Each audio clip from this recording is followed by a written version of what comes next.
ರೈತ ಬಾಂಧವರಿಗೆ ಪ್ರಗತಿ ಚಾನೆಲ್ಗೆ ಆತ್ಮೀಯವಾದಂಥ ಸ್ವಾಗತ. ಇಂದಿನ ಕಡಲೆಕಾಳಿನ ಬೆಲೆಯನ್ನು ನೋಡಿಕೊಂಡು ಬರೋಕ್ಕಿಂತ ಮುಂಚೆ ಇನ್ನೂ ಯಾರು ಹೊಸದಾಗಿ ನಮ್ಮ ಯೂಟ್ಯೂಬ್ ಚಾನಲ್ನ ನೋಡ್ತಾ ಇದ್ದರೆ ತಪ್ಪದೇ ಸಬ್ಸ್ಕ್ರೈಬ್ ಆಗಿ. ನಾವು ಪ್ರತಿದಿನ ಕಾಳುಗಳ ಮಾಹಿತಿ ಅಪ್ಡೇಟ್ ನೀಡ್ತಾ ಇರ್ತವೆ. ಈಗಲೇ ಚಾನಲನ್ನು ತಪ್ಪದೇ ಸಬ್ಸ್ಕ್ರೈಬ್ ಆಗಿ. ಇಂದು ಕಡಲೆಕಾಳು ಯಾವ ಮಾರುಕಟ್ಟೆಗಳಲ್ಲಿ ಒಂದು ಕ್ವಿಂಟಲ್ಗೆ ಎಷ್ಟು ಬೆಲೆಯನ್ನು ಹೊಂದಿದೆ ಅಂತ ನೋಡ್ಕೊಂಡು ಬರೋಣ ಬನ್ನಿ ರೈತ ಬಾಂಧವರೇ.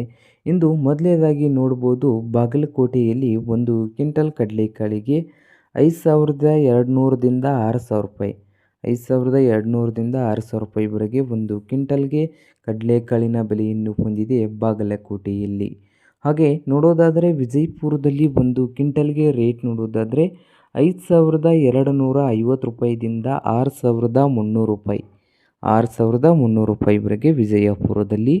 ಹಾಗೆ ಹುಬ್ಬಳ್ಳಿಯಲ್ಲಿ ಬಂದು 3,000ದಿಂದ 6,200, 3,000ದಿಂದ 6,200 ರೂಪಾಯಿವರೆಗೆ ಒಂದು ಕ್ವಿಂಟಲ್ಗೆ ಹುಬ್ಬಳ್ಳಿಯಲ್ಲಿ ಕಡಲೆಕಾಳಿನ ಬೆಲೆಯನ್ನು ಹೊಂದಿದೆ.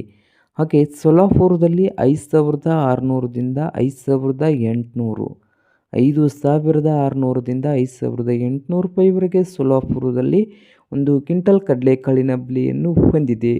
ಹಾಗೆ ಕಲಬುರಗಿಯಲ್ಲಿ 4,600ದಿಂದ 6,000 ರೂಪಾಯಿವರೆಗೆ ಒಂದು ಕ್ವಿಂಟಲ್ಗೆ ಬೆಲೆಯನ್ನು ಹೊಂದಿದೆ. ನೋಡಿ ರೈತ ಬಾಂಧವರೇ.